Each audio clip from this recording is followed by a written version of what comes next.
여러분, 안녕하세요. 지혜의 숲 정약용의 인생 말씀 채널입니다. 오늘 여러분께 묻고 싶습니다. 착하게 살면 복 받는다는 말, 정말 믿으시나요? 우리는 어릴 때부터 들어왔습니다. 착하게 살아라. 남에게 친절하게 대하라. 배려하고 양보하라고요. 그런데 이상하지 않나요? 세상에서 가장 착한 사람들이 오히려 가장 많이 상처받고 가장 힘들게 살아가는 모습을 우리는 너무나 자주 목격합니다. 왜 그럴까요? 200년 전 조선 최고의 지성 정약용 선생은 이미 이 문제의 본질을 꿰뚫어 보셨습니다. 그분은 말씀하셨죠. 진정한 덕은 꾸미지 않는다고. 겉으로만 착하게 보이려는 마음이야말로 당신의 인생을 무너뜨리는 가장 위험한 독이라고 말입니다. 오늘 이 영상을 끝까지 보신다면 여러분은 깨닫게 될 것입니다. 왜 착하기만 한 사람이 불행해지는지, 그리고 어떻게 해야 진짜 선한 사람으로 살면서도 자신을 지킬 수 있는지를요. 지금부터 정약용 선생이 전하는 놀라운 통찰, 함께 들어가 보시겠습니다. 선한 사람의 비극. 정약용 선생은 유배지에서 수많은 사람들을 관찰하셨습니다. 그리고 한 가지 충격적인 사실을 발견하셨죠. 진심으로 착한 사람보다 착한 척하는 사람이 더 많다는 것을요. 선생은 이렇게 말씀하셨습니다. 진정한 덕은 꾸미지 않는다. 겉으로만 드러나는 선은 참된 선이 아니다라고요. 여러분, 주변을 한번 돌아보세요. 우리 주변에는 두 종류의 착한 사람이 있습니다. 첫 번째는 진심으로 착한 사람입니다. 이들은 남의 어려움을 보면 그냥 지나치지 못합니다. 손해를 보더라도 도와주고 자신이 힘들어도 남을 먼저 생각합니다. 두 번째는 착해 보이려는 사람입니다. 이들은 남들에게 좋은 사람으로 보이고 싶어서 친절을 베풉니다. 칭찬받고 싶어서, 인정받고 싶어서 선한 행동을 합니다. 정약용 선생은 이 두 번째 부류를 위선이라고 불렀습니다. 위장된 선, 가짜 선이라는 뜻이죠. 그런데 더 큰 문제가 있습니다. 첫 번째 부류인 진심으로 착한 사람들도 불행해진다는 겁니다. 왜 그럴까요? 선생은 이렇게 설명하셨습니다. 지나친 선은 오히려 악을 부른다고요. 착한 사람은 거절을 잘 못합니다. 누가 부탁하면 자기 일을 제쳐두고라도 도와줍니다. 자신의 감정은 뒤로 하고 남의 기분을 먼저 맞춰줍니다. 처음에는 그게 미덕처럼 보입니다. 주변 사람들이 칭찬합니다. 참 좋은 사람이라고, 착한 사람이라고요. 하지만 시간이 지나면서 이상한 일들이 벌어집니다. 착한 사람일수록 더 많은 부탁을 받습니다. 거절하지 못한다는 걸 아니까 사람들은 점점 더 많은 걸 요구합니다. 착한 사람일수록 더 쉽게 이용당합니다. 악한 사람들은 본능적으로 합니다. 이 사람은 자기 손해를 보면서도 나를 도와줄 거라는 걸요. 착한 사람일수록 더 깊이 상처받습니다. 자신은 진심으로 도와줬는데 돌아오는 건 배신과 이용뿐이니까요. 정약용 선생은 이런 상황을 매우 안타까워하셨습니다. 그래서 이렇게 말씀하셨죠. 억지로 하는 선은 선이 아니다. 자신을 속이면서까지 남을 돕는 건 결국 자신을 해치는 일이다라고요. 왜 착한 사람이 상처받을까? 여러분, 혹시 이런 경험 있으신가요? 회사에서 동료가 급한 일이 있다며 도움을 청합니다.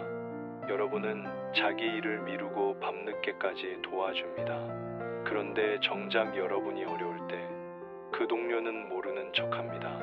친구가 돈을 빌려달라고 합니다. 급하게 필요하다며 꼭 갚겠다고 약속합니다. 여러분은 어렵게 마련한 돈을 빌려줍니다. 하지만 그 후로 친구는 연락도 잘 안 됩니다. 가족이 부탁을 합니다. 바쁜 건 아는데 미안하다면서요. 여러분은 자기 계획을 취소하고 달려갑니다. 하지만 가족들은 그걸 당연하게 여깁니다. 이런 일들이 반복되면서 여러분 마음속에는 무언가가 쌓입니다. 분노입니다. 억울함입니다. 배신감입니다. 하지만 착한 사람은 이런 감정조차 억누릅니다. 내가 너무 좁은 마음을 먹는 건 아닐까? 내가 베푼 건데 왜 보답을 바라지? 이런 생각 자체가 나쁜 거 아닐까 하고 자책합니다. 정약용 선생은 바로 이 지점을 정확히 짚으셨습니다. 선생은 말씀하셨습니다. 자기 마음을 속이면서 하는 선은 결국 독이 된다고요. 왜 그럴까요? 선생의 가르침을 현대적으로 풀어보겠습니다. 첫째, 자기 경계가 무너집니다. 착한 사람은 자기 선을 긋지 못합니다. 여기까지는 해줄 수 있고 여기서부터는 안 된다는 경계가 없습니다. 그러다 보니 계속해서 자기 영역이 침범당합니다. 심리학에서는 이걸 경계선 상실이라고 합니다. 자기 것과 남의 것을 구분하지 못하는 상태죠. 둘째, 자기 감정을 억압합니다. 화가 나도 참습니다. 슬퍼도 웃습니다. 힘들어도 괜찮다고 말합니다. 이렇게 감정을 계속 억누르면 어떻게 될까요? 언젠가는 폭발합니다. 아니면 우울증이나 무기력증으로 나타납니다. 정약용 선생 시대에는 심리학이란 게 없었지만 선생은 이미 이 진리를 꿰뚫고 계셨습니다. 셋째, 악한 사람들의 표적이 됩니다. 세상에는 안타깝게도 남의 선함을 이용하려는 사람들이 있습니다. 이들은 본능적으로 압니다. 누가 거절을 못하는지, 누가 자기를 희생하면서까지 도와줄지를요. 착한 사람은 이런 사람들에게 쉬운 표적이 됩니다. 계속 이용당하고 상처받고 소진됩니다. 정약용 선생은 이런 상황을 이렇게 표현하셨습니다. 지나친 선은 오히려 자신을 해치는 칼이 된다고요. 여러분, 이 말씀을 깊이 새겨 들으시기 바랍니다. 착함이 나쁜 게 아닙니다. 문제는 지혜 없는 착함, 자기를 지키지 못하는 착함입니다. 정약용이 말한 진짜 선이란, 그렇다면 정약용 선생이 말씀하신 진짜 선은 무엇일까요? 선생은 이렇게 정의하셨습니다. 진정한 선은 성실함에서 나온다고요. 여기서 성실함은 단순히 열심히 한다는 뜻이 아닙니다. 정성성자를 쓰는 성실함입니다. 진심, 진정성이라는 의미죠. 즉, 진짜 선은 진심에서 우러나온 행동이라는 겁니다. 남에게 잘 보이려고 하는 친절이 아닙니다. 칭찬받으려고 하는 배려가 아닙니다. 의무감에 억지로 하는 도움이 아닙니다. 내 마음이 진정으로 원해서, 진심으로 하고 싶어서 하는 것. 그것이 진짜 선입니다. 정약용 선생은 더 나아가 이렇게 말씀하셨습니다. 마음이 바르지 않으면 어떤 행동도 선이 될 수 없다고요. 이 말씀은 정말 중요합니다. 아무리 좋은 행동을 해도 그 마음이 바르지 않으면 의미가 없다는 겁니다. 예를 들어볼까요? 어떤 사람이 노숙자에게 밥을 사줍니다. 왜 사줬을까요? 진심으로 그 사람이 배고플 것 같아서 조금이라도 도움이 되고 싶어서 사줬다면 그건 진짜 선입니다. 하지만 주변 사람들에게 좋은 사람으로 보이고 싶어서 SNS에 올리려고, 나는 착한 사람이라고 스스로 확인하려고 사줬다면 그건 위선입니다. 겉으로 보이는 행동은 똑같습니다. 하지만 마음이 다릅니다. 그리고 정약용 선생은 바로 이 마음의 차이가 모든 것을 결정한다고 보셨습니다. 그렇다면 어떻게 해야 진짜 선한 마음을 가질 수 있을까요? 선생은 세 가지를 강조하셨습니다. 첫째, 자기 마음을 정직하게 들여다보라고 하셨습니다. 나는 지금 왜 이 일을 하려고 하는가? 진심으로 하고 싶어서인가? 아니면 거절하기 미안해서인가? 상대를 위해서인가? 아니면 나를 위해서인가? 이렇게 자기 마음을 솔직하게 들여다보는 것, 그것이 시작입니다. 둘째, 할 수 있는 만큼만 하라고 하셨습니다. 진짜 선은 자기를 희생하면서까지 하는 게 아닙니다. 내가 줄 수 있는 만큼, 내가 감당할 수 있는 만큼 주는 겁니다. 물이 가득 찬 컵에서 조금씩 나눠주는 건 선입니다. 하지만 빈 컵을 억지로 기울여서 한 방울도 안 남기는 건 자기 학대입니다. 셋째, 거절할 줄 알아야 한다고 하셨습니다. 정약용 선생은 놀랍게도 거절의 중요성을 강조하셨습니다. 무조건적인 허락은 선이 아니라고 하셨죠. 내가 할 수 없는 일은 할 수 없다고 말하는 것, 내가 원하지 않는 일은 원하지 않는다고 말하는 것, 그것이 나를 지키는 길이고 결국 진정한 선을 행할 수 있는 힘을 기르는 길입니다. 지혜로운 착함 실천하기. 자, 그렇다면 구체적으로 어떻게 해야 할까요? 정약용 선생의 가르침을 바탕으로 실천 방법을 정리해 보겠습니다. 첫 번째, 싫은 건 싫다고 말하는 연습을 하세요. 거절을 못하는 착함은 가장 위험한 형태의 착함입니다. 여러분이 모든 부탁을 들어주면 사람들은 여러분을 존중하지 않습니다. 오히려 당연하게 여기죠. 거절은 나쁜 게 아닙니다. 거절은 나의 경계를 지키는 행위입니다. 내가 할 수 있는 것과 할 수 없는 것을 분명히 하는 겁니다. 처음에는 어려울 겁니다. 미안한 마음이 들 거고 나쁜 사람이 된 것 같을 겁니다. 하지만 계속 연습하세요. 싫어요라는 말 한마디가 여러분의 인생을 구원합니다.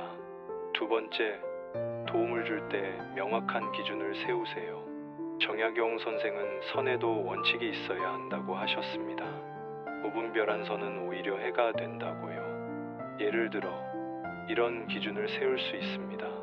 내가 진심으로 돕고 싶은 사람에게만 돕는다. 도와줬을 때 내 생활에 지장이 없는 범위에서만 돕는다.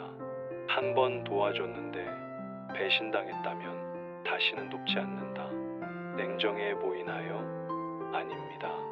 이게 지혜입니다. 정성 없이 하는 친절은 결국 관계를 망가뜨립니다. 억지로 도와주고 나면 속으로 원망하게 됩니다. 그 원망은 결국 관계를 독으로 물들입니다. 차라리 진심으로 도울 수 있을 때만 돕는 게 낫습니다. 세 번째, 내 마음을 먼저 살피세요. 선의 출발점은 남이 아니라 나입니다. 내 마음이 건강해야 남도 진정으로 도울 수 있습니다. 매일 잠들기 전에 자신에게 물어보세요. 오늘 나는 진심으로 행복했나? 억지로 참은 일은 없었나?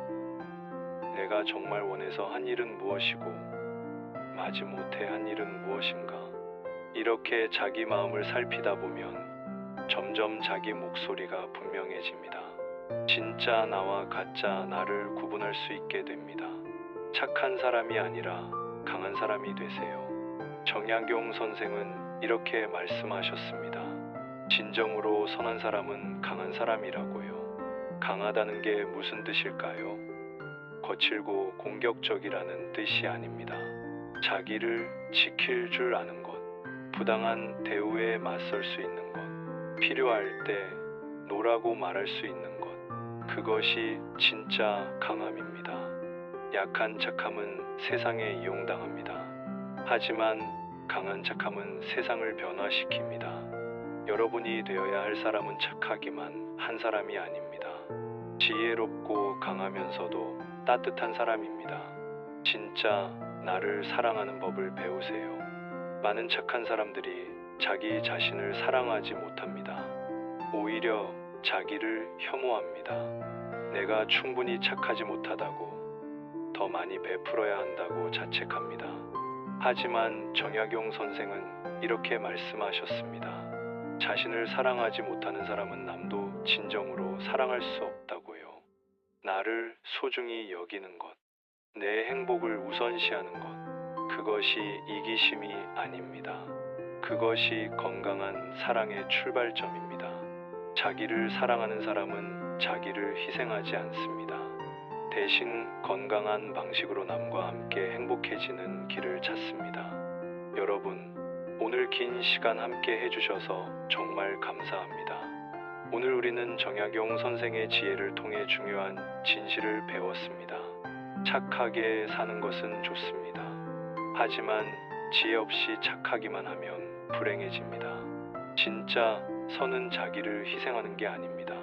진심에서 우러나와야 하고 자기를 지키면서 행해져야 합니다. 거절할 줄 아는 사람이 진정으로 베풀 수 있습니다. 자기를 사랑하는 사람이 진정으로 남을 사랑할 수 있습니다. 정약용 선생이 200년 전에 전해주신 이 지혜는 오늘날에도 여전히 빛납니다. 아니, 오히려 더욱 절실하게 필요한 지혜입니다. 여러분, 오늘부터 시작하세요. 싫은 건 싫다고 말하는 연습을 시작하세요. 내 마음을 먼저 살피는 습관을 들이세요. 착한 사람이 아니라 지혜로운 사람이 되려고 노력하세요. 그것이 여러분 자신을 위하는 길이고 결국 주변 사람들을 진정으로 사랑하는 길입니다. 이 영상이 도움이 되셨다면 좋아요 버튼 꼭 눌러주세요. 여러분의 좋아요 하나하나가 저에게 큰 힘이 됩니다. 그리고 구독 버튼도 꼭 눌러주세요. 구독은 무료입니다. 하지만 여러분께 드리는 가치는 무한합니다. 저희 지혜의 숲 정약용의 인생 말씀 채널에서는 앞으로도 이렇게 삶에 꼭 필요한 지혜들을 계속 전해드릴 예정입니다. 정약용 선생뿐만 아니라 퇴계 이황, 율곡이 그리고 동서양의 위대한 스승들이 남긴 보석 같은 가르침들을 현대적으로 풀어서 여러분께 전해드리겠습니다. 알림 설정까지 해두시면 새로운 영상이 올라올 때마다 가장 먼저 소식을 받아보실 수 있습니다. 댓글로 여러분의 생각도 꼭 나눠주세요. 여러분은 어떻게 생각하시나요? 착함과 지혜, 이 두 가지를 어떻게 균형 있게 가져가고 계신가요? 여러분의 경험과 생각이 다른 분들에게도 큰 도움이 될 수 있습니다. 댓글 하나하나 정성껏 읽어보겠습니다. 다음 영상에서는 정약용 선생이 전하는 또 다른 놀라운 지혜를 가지고 돌아오겠습니다. 그때까지 여러분, 자기 자신을 소중히 여기시고 지혜롭게 살아가시기 바랍니다. 지혜의 숲 정약용의 인생 말씀이었습니다. 감사합니다.